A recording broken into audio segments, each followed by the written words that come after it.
সম্মানিত ভাই এবং বোনেরা, আশা করছি আপনারা সকলেই ভালো আছেন। যারা এখনো পর্যন্ত ভোটার হতে পারেননি এবং 2008 সালের আগে জন্ম যাদের, তারা খুব সহজেই এই হালনাগাদে ভোটার হতে পারবেন। এই ভিডিওর মূল বিষয় হচ্ছে, আপনি যদি এবারে হালনাগাদে ভোটার হতে চান তাহলে আপনার যেই কাগজপত্রগুলো লাগবে সেই কাগজপত্রগুলো কোথা থেকে কালেক্ট করবেন বা আপনি কোথা থেকে এই কাগজপত্রগুলো সংগ্রহ করবেন সেটি আপনাদেরকে জানিয়ে দিব।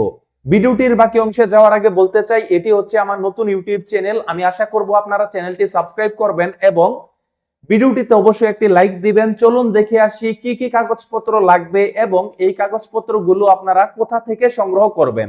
সর্বপ্রথম আপনার যে কাগজপত্রটি লাগবে সেটি হচ্ছে আপনার জন্ম নিবন্ধন বা জন্ম সনদ।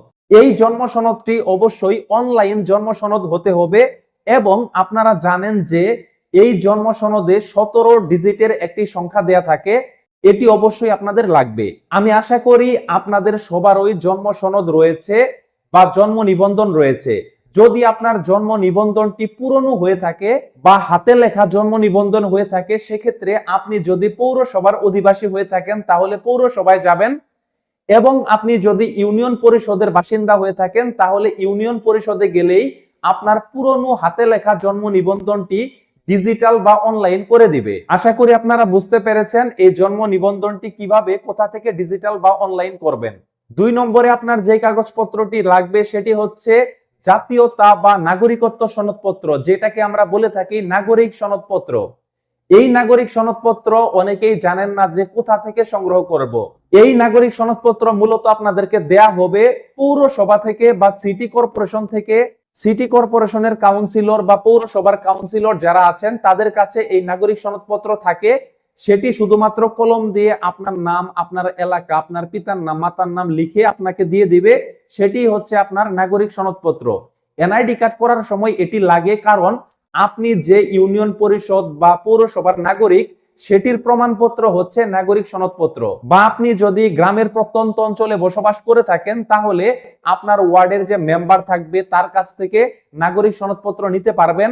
বা মেম্বারের কাছেও যদি আপনি না পান সেক্ষেত্রে ইউনিয়ন পরিষদে যাবেন। ইউনিয়ন পরিষদে গেলে সেখানে যদি চেয়ারম্যান বা মেম্বার নাও থাকে, সেখানে যারা দায়িত্বপ্রাপ্ত সচিব আছেন তাদের কাছে গিয়ে বলবেন, তারাই আপনাকে নাগরিক সনদপত্র দিয়ে দেবে। আশা করি আপনারা বুঝতে পেরেছেন এই নাগরিক সনদপত্র কোথা থেকে সংগ্রহ করবেন। 3 নম্বরে আপনার লাগবে আপনার নিকট আত্মীয়ের এনআইডি কার্ডের ফটোকপি। নিকট আত্মীয় বলতে আপনার পিতামাতা, ভাই বোন।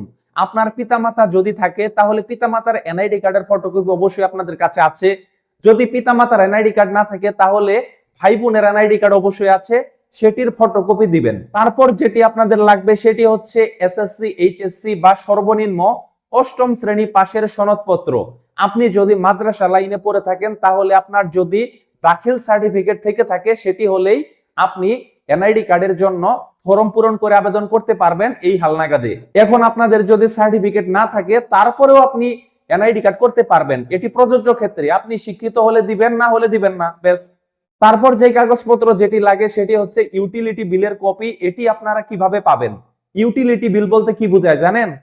বিদ্যুৎ বিলের কাগজ বা পানি বিলের কাগজ বা গ্যাস বিলের কাগজ। বা আপনারা যদি এলাকায় বসবাস করে থাকেন তাহলে দেখবেন চৌকিদারি রসিদ পাওয়া যায় ইউনিয়ন পরিষদে। আপনার যদি চৌকিদারি রসিদ না থেকে থাকে তাহলে ইউনিয়নে যাবেন। ইউনিয়নে গিয়ে আপনার বাড়ির নাম্বার আছে, বাসার হোল্ডিং নাম্বার, ইউনিয়ন পরিষদ থেকে আমাদের বাড়িতে একটি নাম্বার দেওয়া হয়ে থাকে, সেটি আপনার বাবার কাছে বা আপনি নিজেও জানেন। আপনি না জানলে আপনার বাবার কাছে জিজ্ঞাসা করবেন, তখন সেটি ইউনিয়ন পরিষদে যাবেন। তারপর আপনাকে তারা একটি চৌকিদারি রসিদ দিবে। আপনি যে ইউনিয়ন পরিষদের ট্যাক্স পরিশোধ করেন সেটির প্রমাণপত্র হচ্ছে চৌকিদারি রসিদ। অর্থাৎ আপনার যদি গ্যাস বিলের কাগজ, পানি বিলের কাগজ বা চৌকিদারি রসিদ বা যেটি থাকুক, যে কোনো একটি কাগজ হলেই আপনি এনআইডি কার্ড করতে পারবেন। আপনার যদি নিজের কোনো কাগজ না থেকে থাকে তাহলে আপনার বাবার নামে অবশ্যই বিদ্যুৎ বিলের কাগজ আছে, সেটি দিবেন, তাহলেও হবে। একটি কথাই বলবো আপনাদেরকে, তাড়াতাড়ি এই কাগজপত্রগুলো সংগ্রহ করেন। এমনও হতে পারে 20 তারিখে আপনার বাড়িতে চলে আসবে আপনার তথ্য নেয়ার জন্য। তখন আপনি কি করবেন? এজন্য তাড়াতাড়ি কাগজপত্রগুলো গোছান, তারপর আপনি ভোটার হতে পারবেন। তো আজ এ পর্যন্তই। সবাই ভালো থাকুন। পরবর্তী ভিডিওতে কথা হবে। আল্লাহ হাফেজ।